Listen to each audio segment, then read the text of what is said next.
recommendations, both good and bad. So bad advice and good advice. And what's the difference between the two? Oh, man, Ian, you could open up a can of worms. There's probably no other realm wrought with bad advice. There's also no other realm more dynamic and fruitful for mentorship than family. So you choose, start with the good or the bad. Well, talk about recommendations in the arena of family. When it comes to family, people have to decide how they want to parent, how they want to be a child, how they want to be a child as they become older, right? At 40 years old, I have to make a decision. What kind of child to my parents, now in their late 60s, do I want to be? And as my kids are now getting to become individuals at 8 and 12 years old, I have to decide, how am I going to parent them as they become more and more independent of me? Rather than talk about specifics, I think I'm just going to talk about some general things around family. I think the best advice and the worst advice have to do with being overly involved with your family, in the sense that if you're a parent, the worst advice that I've heard given is protect your kids, coddle your kids, go fight battles for your kids, go take care of that for your kids. Your kid's crying, go find out what's wrong. That kid just pushed your kid in the sandbox, go take it. Like anything around that, I think is the absolute worst advice. That's not how the world works. Every single individual, if possible, needs to take care of themselves. And so the worst advice I've heard around family is when a parent is told to go care for their child in a way that basically turns their child into a trust fund emotional baby. Maybe not financial trust fund baby, but an emotional trust fund baby. That is the worst advice. The best advice is a parent telling a child, in my opinion, just my opinion, is a parent telling a child, why are you coming to me with this problem? I didn't create the problem. I can't really solve the problem. If you just need to be heard, go ahead. I'll listen. I'll actively listen. I'll make sure that you know I hear your problem, but I will not solve your problem. If you don't like the way the person is treating you, you deal with them. You walk away from it. You tell them to stop. You disengage from it. If you don't like this, hardship you're facing, then you need to overcome it on your own. I'm not going to overcome it for you. Of course, there should be compassion and empathy. And also, I think parents should step in when it is appropriate. But I think a lot of my concern around recommendations in family is the back recommendation of a parent being told to intervene with their kids, and the great recommendations of parents telling their children, I will not intervene, rescue you, save you, make things happen for you, in general, not specifically, right?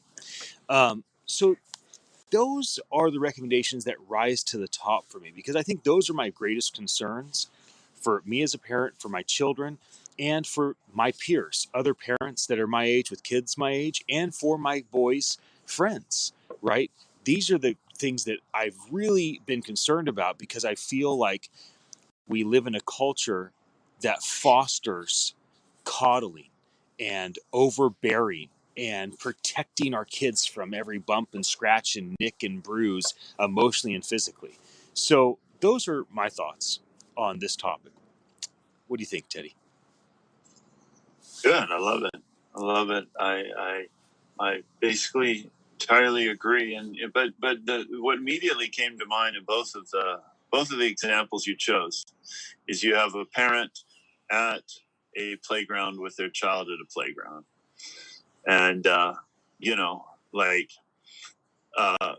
parent being at the playground with the child at the playground, they're present. And then you had another example of a child coming to the parent and complaining, wanting them to intervene, and the parent saying, I'll listen, but I'm going to empower you or try to encourage you. You've got to solve your own problem. Keep the monkeys on your back. Both of those were examples where the child had the parent nearby and could go. And I think that's so important, and it's so easy to err one way or the other, but being present. So I think of times where I implemented the advice like I was great of keeping the monkeys on their back, but I sure could have done a lot better job of being present. I mean, I was present. So I took the kids to the playground. I was able to bring them along with me. But if there's something I could have done better, is to be more present, more engaged there at the moment, not distracted. So it's like everything. It's balance. So. Yeah, I mean, I'll end with just a couple quick things, then we'll bring the guys back in and wrap it up.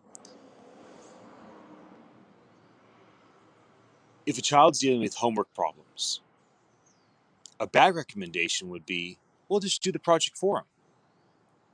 A good recommendation would be, tell your child that it's their responsibility and that you're present by their side to support them doing all the work on their own. If a child comes to you with video games and they're pissed because they can't beat a level, or they're angry because they keep facing the same challenge and they take 2 minutes or 22 minutes to get to a point and then they die and they have to start over again and they just can't do it. They just can't do it.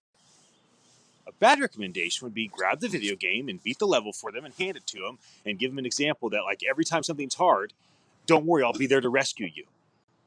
A good recommendation is, let me sit next to you and watch you and I'll try to coach you through it. But if you can't pass this level, then you're just not good enough to get to the next stage. So we have to decide how we're going to parent, and young people need to decide if they're going to turn to their boss or their parent. We're talking family, so parent in this, or their uncle or their auntie or their grandma or their grandpa, and be like, rescue me. I don't want to do the homework. I can't beat the video game level. And then it gets to greater things, like the way we deal with finances or relationships. And so I just think that less intervention is oftentimes best in family.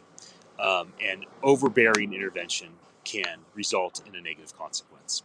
Yeah, that's so good. I think we'll wrap it there because I have the garbage truck coming up. I live in a treehouse and there's still a garbage man coming to pick up the trash. That's awesome. That's like a Michelin star meal. I was laughing. That's like good church music right there, everybody. Because there is no scenario in which I could grab a video console from my kids and help them advance to the next level. No. I would be calling them in and say, I'm frustrated. Help me. All right. Guys, if you want to come back in, we're going to wrap this bad boy up. And for those that listened through Attention Live on YouTube or